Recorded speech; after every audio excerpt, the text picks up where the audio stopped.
That's the Bunkers Hill Inn, our home for the very first edition of Cats Whiskers TV.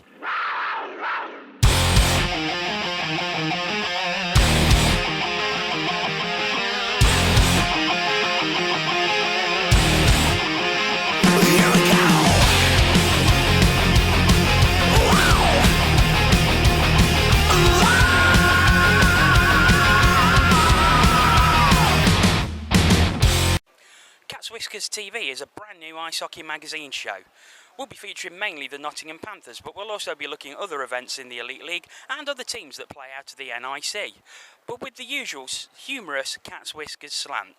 In tonight's show, we'll be looking back at the Asiago weekend and also looking forward to the First League fixtures this weekend, and also getting a few season predictions, and we'll be interviewing our guests, the guys from Panthers Hockey Live on Twitter. But first, it's inside where Paul Balm has the news. I'm Paul Balm, and this is the news. Steelers' new shirts reveal what we already knew. Panthers launch new season highlights DVD. Coventry tried to outdo Sheffield's new bus. And that was the news. Back over to Jono. Panthers played Asiago at the weekend for the Aladdin Cup. A 6-3 victory on Saturday night, which included a goal by Craig Kowalski, was compounded by a 6-5 defeat on Sunday. Then followed the mini-game to see who'd take the cup, which Asiago won 1-0. We came outside here on Saturday night's game to talk to some fans and see what they thought of the game. I'm with my Phantoms teammate and Phantoms captain, Greg Crooks. What do you think of that? It was a great performance. I thought, to say we were 5 imports down, I thought we were pretty on the ball. Right, so I'm with Adam Reddish now. Adam, what do you think of the game? I was going to say game of 2 halves really, but 3 periods. No, I thought that Panthers looked really, really sluggish and slow, I thought, to start the first period, but obviously lots of new players, so it's going to take a bit of time to gel. Second period, I thought it was fantastic. I thought it looked like a whole new side, so great. Can't really grumble about the outcome of the game. Who impressed you? Quite a few players impressed, actually. I was really impressed with Bruce Graham. He looks like a real versatile player, can play in a number of positions. But I think everyone played really well. The new guys play well, or the returning guys play well. It was good to see Tom Norton back as well.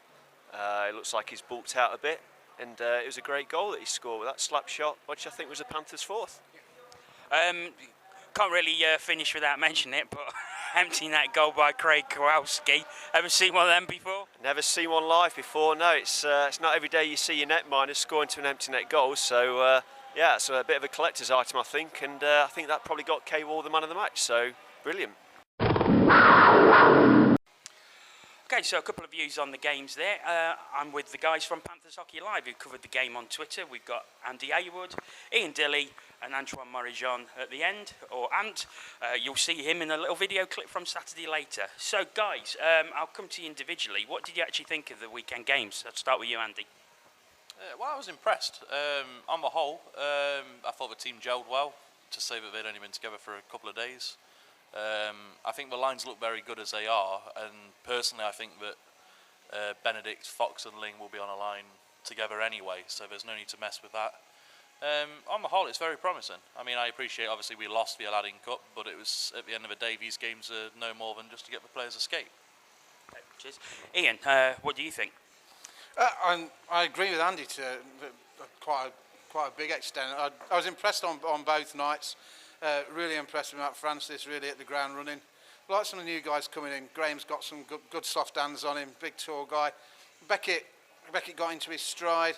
Gallivan, I think a lot's expected of him, and it's quite sad that people are writing him off already after just a couple of pre-season friendlies, and you could see that he was happy to be out there and working with Franny again. And yeah, if you're going to judge people by shaky starts, then you can point the finger at K-Wall because he didn't have the best start of the first game. People just need to relax a little bit. It was a friendly weekend and we did all right. Yeah. And what do you think? Sign for error. I thought that line leaves Ward and Ferreira did more than held their own compared to the rest of them, and the lad looks full of confidence.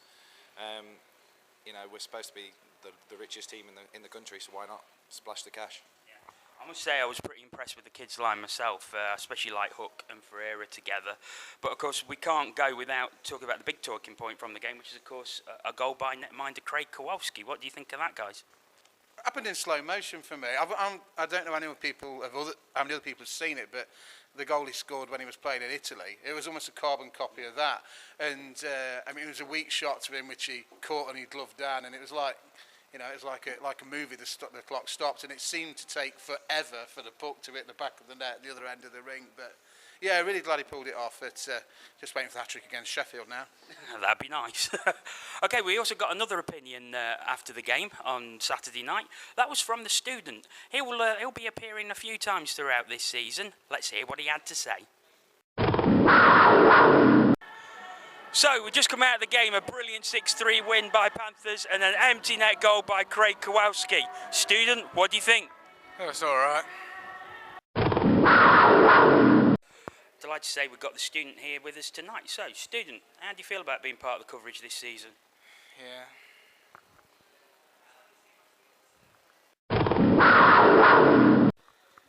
So I'm going to talk to the guys about their new venture, which is Panthers Hockey Live, which is a new text commentary service on Twitter for Panthers games, both home and away. So, Ian, I'll come to you first, because you obviously set this up, and of course, me and you have history of this sort of thing from TCW Live. So, one thing I want to know, and the first thing I thought when I saw it is why are you doing this again? I thought it was time for this giant to come out of a dwarf's shadow. He didn't know I was going to say that. No, to be honest, I'd got nothing to do with my fingers other than stroke my moustache and eat sweets at games anymore. No, truthfully, third time, truthfully. There's so many requests for it to carry on, and obviously we had our issues with TCW Live, and well, I've got to say firstly, John, I enjoyed doing it. So there were so many comments to say for it to carry on in some form, and I've got to say mainly from abroad. I think that we had so many followers from abroad. Yes. We were followed by quite a few people on Pennsylvania, Iowa, West Virginia, Canada. I know you had people following in Canada. Yeah, Canada, Australia, New Zealand. Australia. A guy from New Zealand as well who used to come in. Yeah, absolutely. Week, yeah. And an Australian guy that we know as well. So a lot of personal contacts from around the world that, you know, we're just not going to be able to keep in touch with it. So that was a first prompt, and it was to do it through some sort of, you know, personal account. But I just thought it's just as easy just to set up and open one up. Well, maybe naively thought it would be just as easy to set one up, but that's what we've done. And I didn't want to go it alone, so Ant had helped us out before as a roving reporter.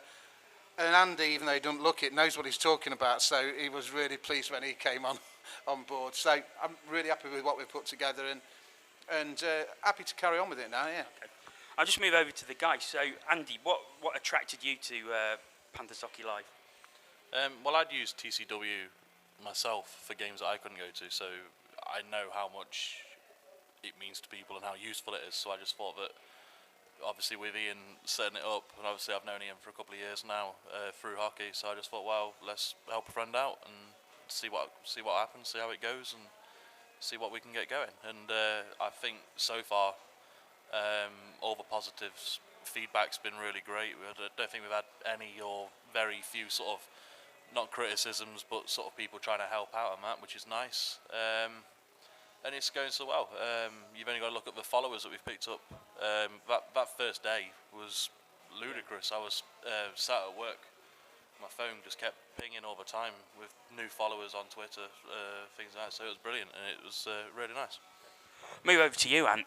Obviously, you were one of our great texters when we did TCW Live, when neither Ian nor myself could get to games, but you was there. How do you feel now being actually, it sounds wrong, but like a proper part of the coverage by actually covering it at the game and being part of it?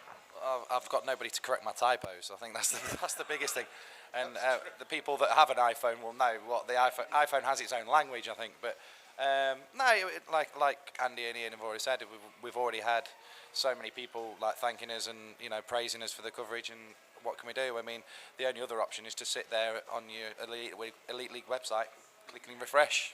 And what's better than getting updates from people at the game? Just tell me about some of the teething problems, because you had a few teething problems on Saturday, I believe. What were they? I think we over-tweeted, to be fair. Obviously, these things are going to get ironed out in time as soon as we get used to each other's styles and when we get used to working with each other. Iain and Andy covered the game themselves on Sunday, and they worked out a system. So hopefully, we'll be able to use that for games going forward. Excellent. So, what sort of games are you looking to cover? Or are you looking to cover all games, or will some be missed? We will cover games as long as we're there. There's other update services and people text and tweet each other, which is absolutely fine. But our mantra, our ethos was to cover games live with commentary, because that is what I think we did exceptionally well. I'm not interested in sitting at home on a computer looking at websites and putting in score updates. There's plenty of other people that do that. So if we're there, we'll do it. If we're not there, we won't. That's what we'll do. And Andy, for the final question, I'll come to you as you're the newest to the role. How much of the game do you think you'll miss by doing it? After this weekend's first experience, not much. Granted, there was a couple of bits I missed. I missed one of their power play goals on Sunday, I think it was. Probably because I was doing the penalties. Tom Norton went in, and then about 5-10 seconds later they scored. So obviously, as I was updating after the whistle on the penalty that Tom Norton had got, they got the puck in the back of the net. So although I missed that, it's not something I'm going to cry about, that's for sure. Okay, thanks, Andy. Thanks for the moment, guys. Of course, we was over here Saturday, as we said, before the game against Asiago. We spoke to a couple of fans in here and a couple outside as well, to ask them about their predictions for the season. A rose between two thorns. I'm with Laura and Emma. Emma, who do you think are a threat to the Elite League this season? Worryingly, probably Sheffield. Yeah.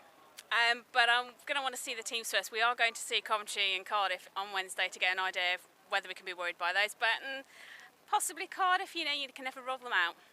Anyone from the Northern Conference who worries you at all? I would always be worried about Braehead. Yeah.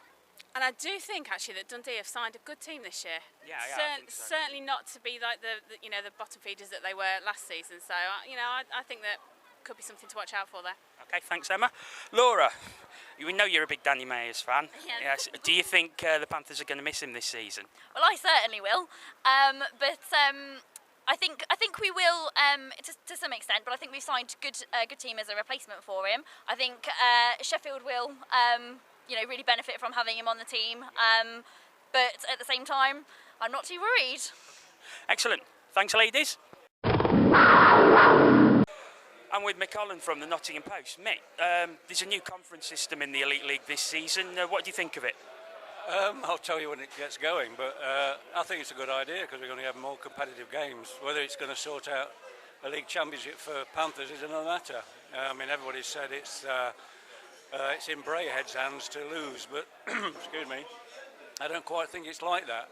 I think Dundee have got a good side. I think Fife are looking good in that area. Braehead are going to lose some games. But they have got a good team. But as Clarkey said in the Post the other day, this is the best league we've seen since the Super League days. So, it's pretty wide open. My only fear, as I said in a paper this morning, is that if one team goes belly up, what do they do with the conferences? If a team's played Hull, for instance, we've got under new ownership, and Hull go through at Christmas. Teams played them 3 times, one team's played them 1. What happens?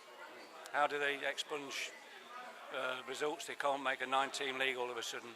It's going to be very difficult. But I'm looking forward to it. I think it's great. I think there's some great players coming over. I wish we got some of the players that other teams have got, but I'm sure they wish they got some of the players that we've got as well. I think it's looking to be a very good season. Speaking about the Panthers specifically, how do you think they're going to do with some of the new players they've had come in? Well, it's anyone's guess.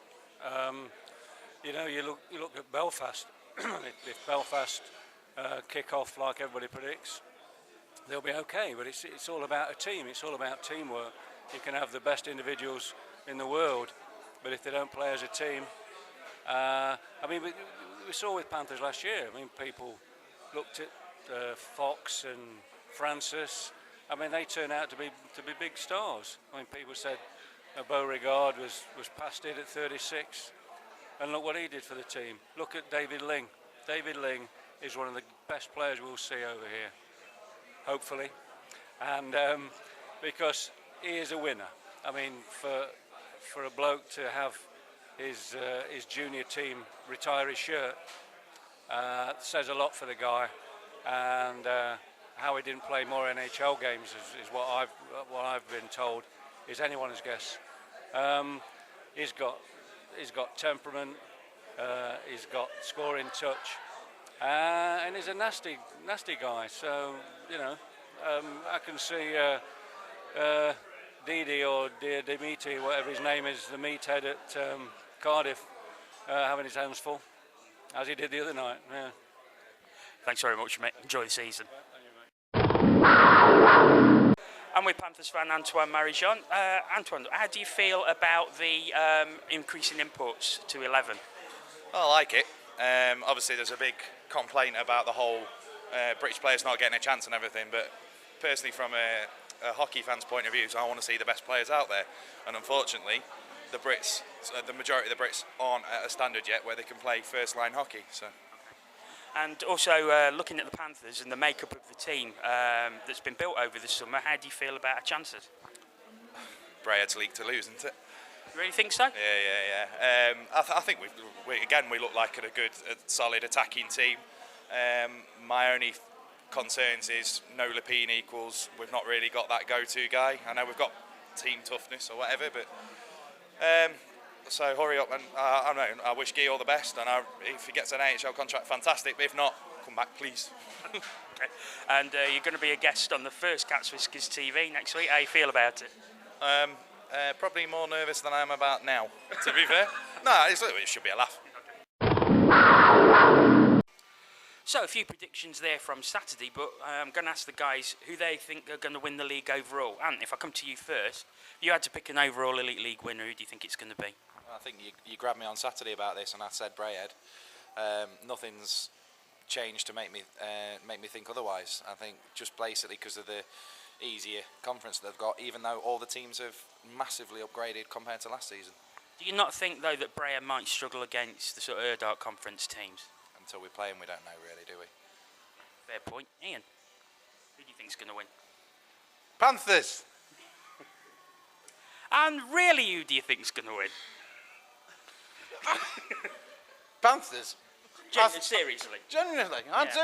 Do you know what though? I always think we're going to win. To be honest, I think we've got a strong team. I don't think there's any. All right, I don't think there's any reason we shouldn't win. Okay, but we'll probably shoot ourselves in the foot by Christmas. Only thing I'd like to add is because I do have a really soft spot for the Capitals, and I'm looking for a stronger season from them this year, for single re-signing. You know, when I get north of the border, I put my kilt on. But no, so I think the Panthers have got as good a chance as anybody, but maybe Belfast. Andy, who do you think? Sheffield. I just think they look stronger. Yeah, I mean, I generally think Sheffield as well, and I said so in the Cats Whiskers preview, but, you know, it'd be nice if they didn't, because nobody around here likes Sheffield, do we? Well, maybe one. Maybe one in the audience, but apart from that, nobody likes Sheffield here, especially me, as everybody knows. But, I mean, I think from my personal point of view, I think there's very little to choose, actually, between Panthers, Belfast and Sheffield. I think they all look very, very strong teams. And do you not think that Coventry, though, with their 8 forwards, have probably shot themselves in the foot? Don't you think that it's highly likely that Coventry and Cardiff would have actually killed each other by Christmas anyway? Well, that's a good point, actually. They'll be playing all the second liners. That actually brings us on nicely to the next point we was going to talk about is, obviously, a lot of teams seem to have upgraded on their toughness over the summer. Apart from, well, we'll see. I'm still holding out hope that one of them will come good. But Andy, you like your fighting, as we know. Thanks to Imagineer and Devils TV, we've actually got coverage of the Didier Met and Olsen fight from last Wednesday. So let's just have a talk about that. Okay, so you can see they're coming together here, and then Olsen and Didier Met peel off. So what did you think of it? Well, prior to the actual fight, Didier Met and Jadice are having words, and Didier Met seems to put his stick near his face, so Olsen flies in with the gloves off.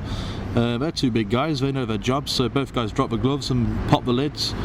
And I'm impressed with Olsen. I mean, the guy's looked big. He is a big guy, isn't he? He put some real bombs in there. Yeah, and I mean, one thing I will say is, I don't think Didier Met got the spanking a lot of people have said. Whilst it is a clear win for Olsen, don't get me wrong, the reviews I'd read before I saw the fight, I expected it to be a real sort of Nike or Allison pasting.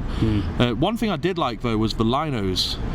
They come in to separate it, and Olsen and Didier Met both say something, and the linesman actually they only come in now where they're sort of hugging each other. It's only at the end when they're actually. You'd say good fight then? Yeah, a decent fight, and I'm impressed. Of course, there was another incident in the weekend just gone in the game between Sheffield and Coventry at the Motorpoint Arena, where Brad Lieb was given a match penalty for sucker punching our good friend Jason Hewitt. Have you all seen that incident at all? Yeah.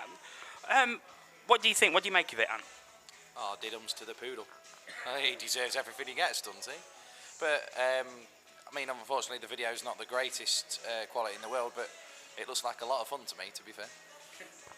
Ian, your opinion on the whole incident? Because it appears that what wasn't shown on the video is that Hewitt did cross-check someone in the head beforehand, so maybe he might have deserved it. Retribution. It's just he didn't have a plank in his hand. That's fair enough, I suppose. I don't mean that. Andy, of course, as a resident Fife fan on this panel, what was your view of the incident? To be fair, I've seen it a couple of times today when I got in from work, and I think it's a real non-event. There's been a lot of talk in the papers about what's happened, and I appreciate it is a sucker punch, and it's not great to see. But at the end of the day, like Ian said, it's retribution for something that's happened. The players know what happens on the ice. They know that people look after each other, which leads me to another thing. Although it's been classed as a sucker punch, surely by Hewitt hitting the guy from behind, pushing Lieb over to the ice and mouthing off, I personally, there's part of me that thinks, well, it can't be a sucker punch because he must have known something was going to happen at some point. And, you know, granted, he didn't want to fight. He dropped to the ice and Lieb carried on. And, you know, people can talk about decency and class and things like that. But at the end of the day, it's no worse than anything I've seen happen over the years. It's certainly not one of the big talking points. And personally, I wouldn't be looking for a ban at all. I mean, from my own personal point of view, and I am no fan of Jason Hewitt, as I'm sure everybody knows, but he did have his back turned and he came from behind and punched you. He broke his nose. Now, take away it wasn't Hewitt. Say someone had done that to Beckett, for example, or Gallivan, then you know we'd probably be screaming blue murder. But one thing I have said quite openly all weekend is that they shouldn't be able to discipline players during pre-season if they can't discipline every player that plays in pre-season. Now, if that was a Hull Stingrays ENL player that did it to a Stingrays player when they played in their friendly match, what discipline action could be taken there? Yeah. If it was an Asiago player on a Panthers player, what could happen? Yeah. If they can't do it in those games, they shouldn't be able to do it in any of them in pre-season. That's my philosophy. And although, like people have said, it's got no place in hockey, it was cheap, there's no doubt about that. But I personally think it's the team's own fault if they want to run the risk of playing these high-intensity, high-emotion games against teams that they're going to be playing 10 times during the year, against teams now that have got players all over Twitter goading each other before the season's even started. If they want to run the risk of things kicking off in pre-season, that's their own fault. They shouldn't be looking for discipline action at all. Okay. I think we'll leave that one there then. Thanks, guys. So we're going to look ahead to this weekend's games. Panthers have got 2. Challenge Cup away at Hull on Saturday and at home to Dundee on Sunday. So Hull, we all love Hull, don't we? We love Hull. We all love Hull. Yeah. Yeah, can't wait for Hull. Love going to Hull. Chip Spice, Dick and Pussy. Can't get enough of Dick and Pussy down at Hull. Brilliant road trip. Can't wait. I think he means the Whittington cap. But yeah, the most versatile arena. It's brilliant. Love it. Andy? Yeah, I like Hull. Hull will be fun. Yeah. Is the point where we're all supposed to start chatting core? yeah. Seriously, if you're watching this and you've never been to Hull and you're not doing anything this Saturday and you can get up there and go and watch the game there, you will not regret it, I promise you. It is brilliant. It is the best away trip in the Elite League. Probably the best atmosphere in the Elite League. It's really nasty, really intense. You will absolutely love it, so get yourself down there. And they've got Ryan Hand. And they've got Ryan Hand as well. Ryan Hand, yeah. And his dad's an active Twitter fan. It's all over Twitter. Is he any relation to Tony Hand? Not yet. All right, we'll leave that one there then. So, moving on to Sunday, and it's the first Elite League game of the season for the Panthers, and one we could say quite a nice opener in Dundee. What do you think? I'm not going to lie. Although I've been keeping up to date with some of the goings on in the summer, Dundee's one of them teams where I don't really know a lot about. So realistically, if we get the guys in that we're missing, we should beat them comfortably. Don't get me wrong, but it's not going to be as easy as I think many people say, because it's going to be their first big test. It's their first time that they'll be playing one of the so-called teams in the stronger side of the league. So they're going to be wanting to prove a point, and I think that's going to be the case with all of those teams on that side.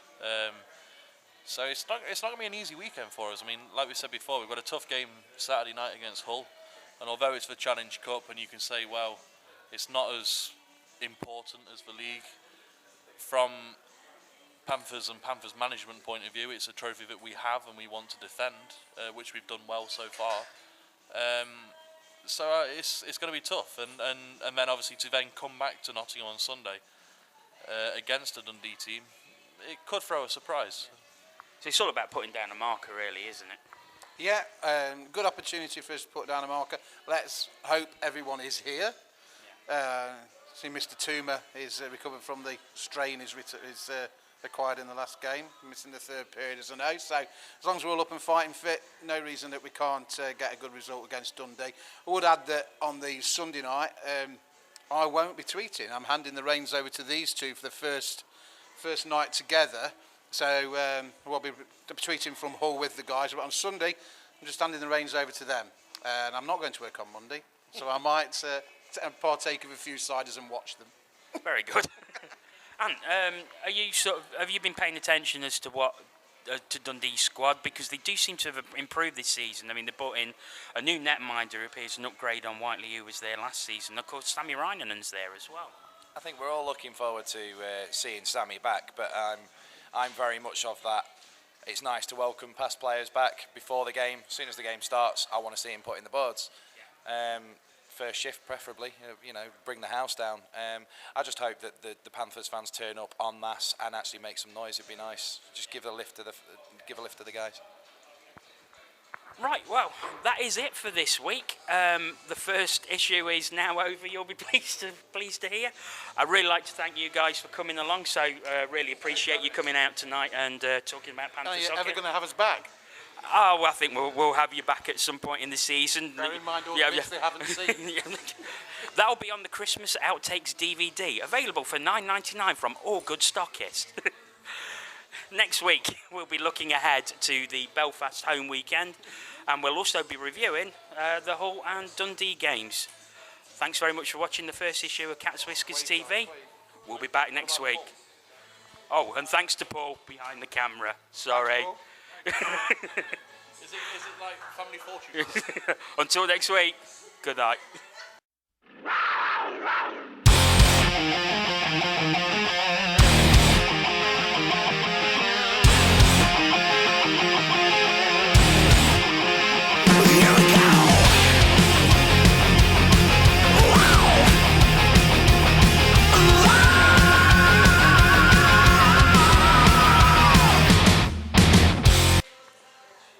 While Jono's messing about with something out there, I just thought I'd come and ask the student what he thought of the Jason Hewitt sucker punt incident.